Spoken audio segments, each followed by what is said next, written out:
Zevalente jadi momok PSS Sleman, posisi Paulo Victor terancam. Bajul Ijo sudah punya pengganti. Kapten Persebaya bicara rumor sang ayah jadi kandidat pelatih Arema FC di Beri Liga 1.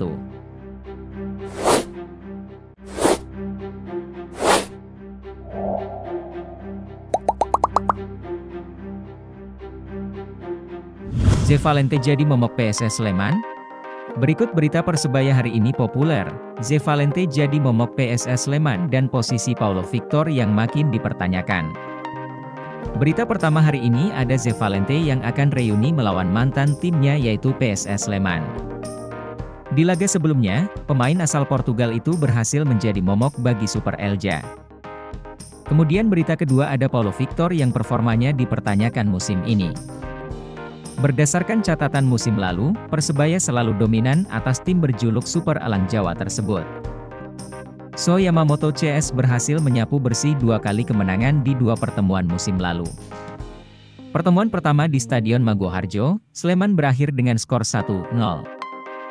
Kemudian putaran kedua di Stadion Gelora Joko Samudro, Gresik berakhir dengan skor fantastis yaitu 4-2. Laga melawan PSS Sleman kali ini juga akan menjadi ajang reuni bagi Zevalente. Pemain asal Portugal itu sempat menjadi andalan bagi Super Elja di putaran pertama Liga 1 2022-2023 lalu. Ia kemudian hijrah ke Persebaya di putaran kedua. Saat bertemu PSS Sleman, Zevalente langsung memberi pembuktian dan menjadi momok bagi tim lamanya itu. Pemain berusia 29 tahun itu mencetak 2 dari 4 gol kemenangan yang dicetak oleh Bajul Ijo saat menjamu PSS Sleman di Stadion Gelora Joko Samudro, 13 Februari 2023 lalu. Adapun Zevalente berpeluang kembali menjadi momok bagi mantan timnya itu jelang laga PSS Sleman versus Persebaya Surabaya di putaran pertama Liga 1 2023-2024. Pasalnya Kapten Persebaya itu sudah pulih dari cedera yang membuatnya absen dari 4 pertandingan Bajul Ijo. Pulihnya Zevalente juga terbukti dengan sang pemain yang sudah mulai masuk sebagai pemain pengganti di laga Persebaya versus PSM Makassar pada Jumat 18 Agustus lalu. Selain kembalinya Zevalente ke Maguwoharjo, duel antara PSS versus Persebaya juga patut dinantikan. Ini karena kedua tim sudah dilatih oleh dua sosok yang berbeda. Jika sebelumnya PSS Sleman dilatih oleh Seto Nurdiantoro, kali ini Super Elja dipegang oleh pelatih senior Marian Mihail. Pelatih asal Rumania itu terbukti mampu mendongkrak performa Kim Kurniawan CS. PSS Sleman saat ini berada di posisi kelima dengan 15 poin. Tak cuma itu, Super Elja juga punya modal baik berupa 3 kemenangan beruntun di Liga 1. Di sisi lain, Persebaya juga sudah tidak lagi diasuh oleh Aji Santoso. Pengganti sementara dari Aji Santoso adalah caretaker Uston Nawawi. Performa Bajul Ijo di bawah asuhan Uston Nawawi juga langsung moncer. 3 pertandingan beruntun berhasil dimenangi oleh Persebaya sejak ditangani pelatih berusia 45 tahun itu. Tren positif itu bakal jadi modal penting bagi Persebaya jelang lawatan ke markas PSS Sleman.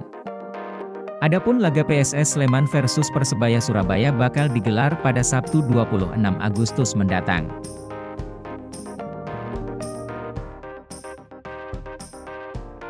Posisi Paulo Victor di Persebaya Surabaya mulai terancam. Bajul Ijo sudah punya pengganti. Posisi Paulo Victor mulai terancam di Persebaya Surabaya. Bajul Ijo sudah punya pengganti di sektor striker. Performa Paulo Victor musim ini masih menjadi pertanyaan besar. Menjalani musim keduanya bersama Persebaya Surabaya, Victor masih belum bisa berbicara banyak. Striker asal Brasil itu baru mencetak 1 gol dari 7 kali penampilannya. Tak cuma itu, Victor juga kembali dibekap cedera.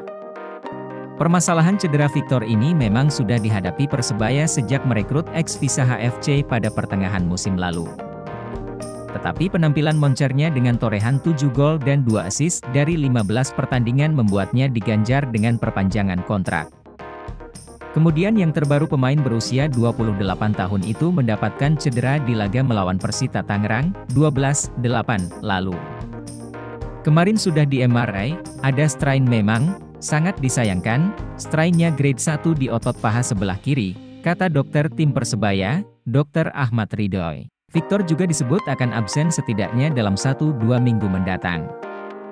Penyembuhan Victor 1-2 minggu, lanjutnya. Tanpa kehadiran Victor, Wildan Ramdhani selalu menjadi pilihan utama di lini depan. Itu terlihat pada laga melawan PSM Makassar pada lanjutan pekan ke-9 Liga 1 di Stadion Gelora Bung Tomo, Surabaya pada Jumat 18 Agustus. Selain itu, Persebaya juga punya pengganti baru lainnya yaitu Sho Yamamoto. Sho Yamamoto terlihat diplot sebagai false nine sejak menit ke-68. Pemain asal Jepang itu diplot Uston Nawawi menggantikan posisi Wildan Ramdhani, padahal ia pemain yang posisi naturalnya penyerang sayap atau gelandang.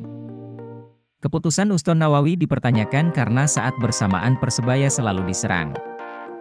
Saya masukkan Z karena dia kuat pegang bola, jadi begitu kami diserang, ada transisi positif dia bisa keep the ball. Akhirnya kan Sho yang kita tarik ke striker, kami bermain false nine, gak ada masalah, ungkap Uston Nawawi menjawab pertanyaan Surya Ko Ai di usai laga. Ketersediaan Sho Yamamoto untuk mengisi pos striker tentu bisa jadi ancaman bagi Paulo Victor. Jika tak mau terdepak di pertengahan musim, Paulo Victor tentu wajib membuktikan diri sebelum memasuki bursa transfer paruh musim.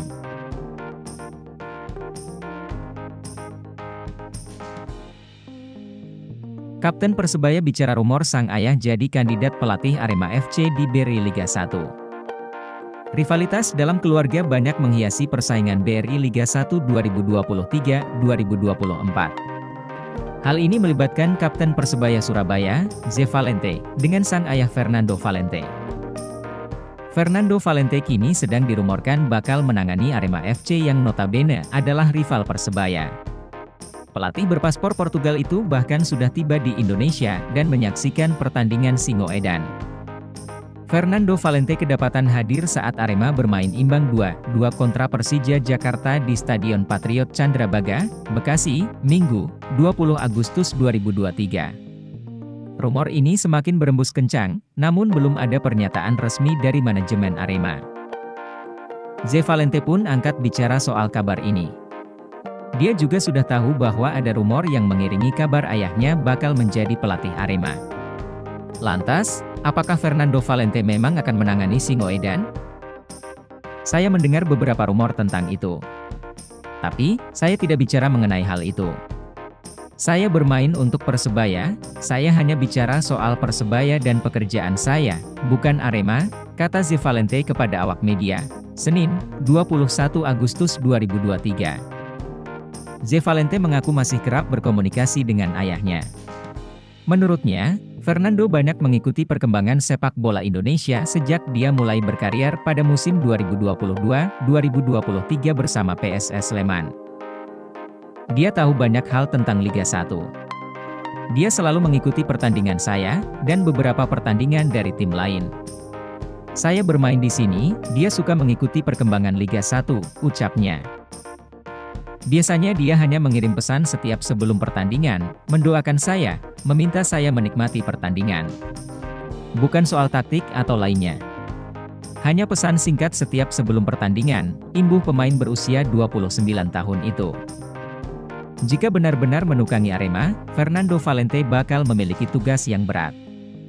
Sebab, tim asal Malang itu kini sedang terpuruk di dasar klasemen hanya dengan 3 poin dalam 9 laga dan belum pernah menang. Z Valente memang lahir dari keluarga sepak bola. Sang ayah merupakan seorang pelatih di sebuah klub di negara asalnya, Portugal. Itu dimulai pada 2009, saat Fernando Valente menangani WSC Paredes. Z Valente lantas mulai menimba pengalaman bersama klub kasta ketiga Portugal itu bersama sang ayah.